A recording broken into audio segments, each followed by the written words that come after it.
Suleiman the Magnificent. Indeed, it is from Solomon, and indeed it is, in the name of Allah the most merciful, the most compassionate.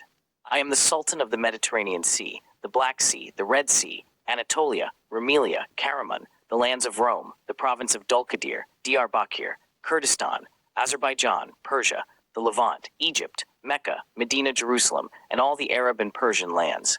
The lands of Hungary, the Caesars, and many other lands which the hand of my majesty has conquered with the sword of victory. Praise be to God. Allahu Akbar.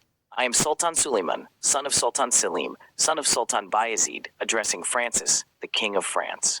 He is referred to in Western literature as Suleiman the Magnificent, and many historians consider him the greatest king humanity has known throughout history. He added to his rule the greatest capitals of the three continents, Asia, Africa, and Europe. Under his reign, the Islamic Caliphate encompassed Athens, Belgrade, Budapest, Bucharest, Cairo, Tunis, Algiers, Mecca, Medina, Jerusalem, Damascus, Beirut, Istanbul, Tabriz, Baghdad, Sofia, Rhodes, and many others. The German historian Halmer said of him, "This sultan was more dangerous to us than Saladin himself." Suleiman the Magnificent was the son of Sultan Selim I, whom we have already mentioned for his greatness. Like father, like son, Suleiman was a rare mujahid in the history of Islam. He conquered lands, developed them, spread justice, and established the supreme Ottoman laws, hence his title, the Lawgiver. He restored Jerusalem to its finest state, improved the conditions of Mecca and Medina, built roads, and established schools. He assumed the caliphate at only 26 years of age. The enemies underestimated him and desired to seize the lands of the Islamic Caliphate, but he disappointed them with a surprise counterattack. He conquered Belgrade, a fortress that had resisted even Mehmed the Conqueror, who left it while praying at its gates. "O Allah, let this city be conquered by a man from my lineage." Suleiman was that man. He then sailed with his army to Rhodes, where the Knights of St. John or Templars had wreaked havoc across the Mediterranean, killing Muslims. These were the same knights driven out of Jerusalem by Salah al-Din al-Ayyubi.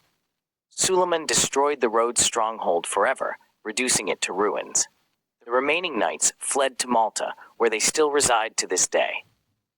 At that moment, the kings of Europe realized a new Turkish falcon had risen, akin to Mehmed the Conqueror.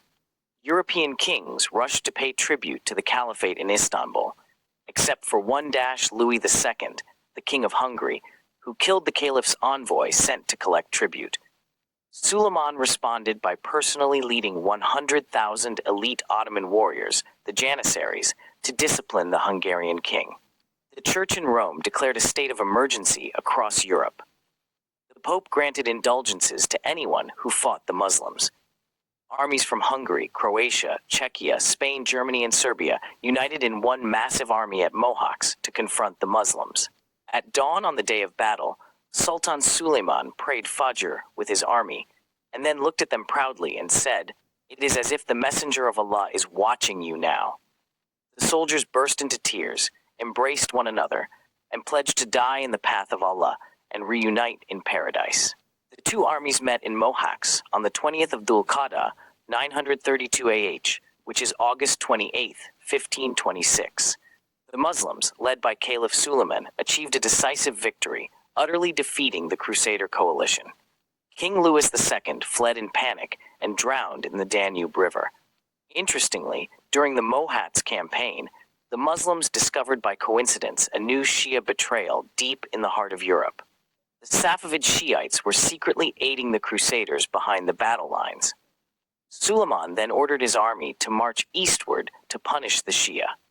There, the Muslims found that the Shiites had desecrated the grave of Imam Abu Hanifa in Baghdad, announcing publicly that anyone who wished to relieve themselves should do so at the grave of the great Sunni scholar.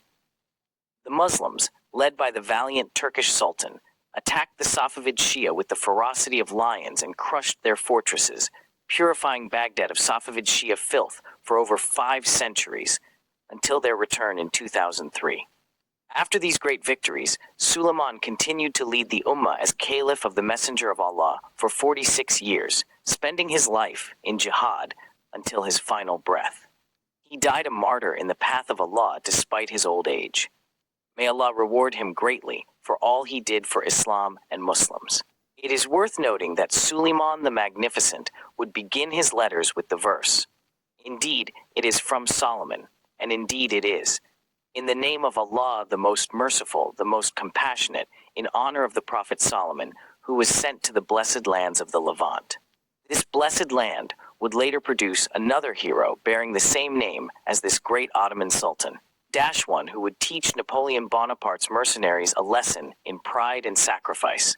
Exclamation mark. So who was this second Suleiman,